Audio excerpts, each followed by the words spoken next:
8 ಗಂಟೆಗಳು ಕೆಲಸದ ವೇಳೆ,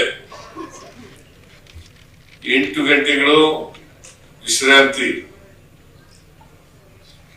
ನಿದ್ದೆ ವಗೈರೆ. ಆಮೇಲೆ 8 ಗಂಟೆಗಳು ಮನೋರಂಜನೆಗಾಗಿ ಬೇಕಾಗಿರ್ತಕ್ಕಂಥದ್ದು. ಇದನ್ನ ಮುಂದಿಟ್ಟುಕೊಂಡು ಹೋರಾಟ ಮಾಡೋರು.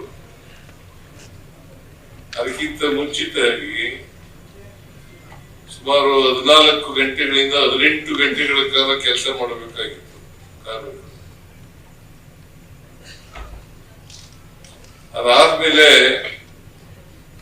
8 ಗಂಟೆಗಳ ಕಾಲ ಕೆಲಸ ಮಾಡ್ತಕ್ಕಂಥ ಪರಿಸ್ಥಿತಿ ನಿರ್ಮಾಣ ಆಯಿತು ಈ ಹೋರಾಟ ಆದ್ಮೇಲೆ.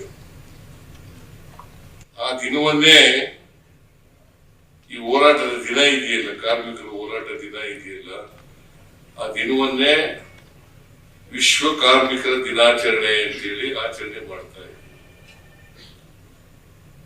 ಇವತ್ತು ಎಲ್ಲ ಕಾರ್ಮಿಕ ವರ್ಗದವರಿಗೆ ದೇಶದ ಮತ್ತು ರಾಜ್ಯದ, ವಿಶ್ವದ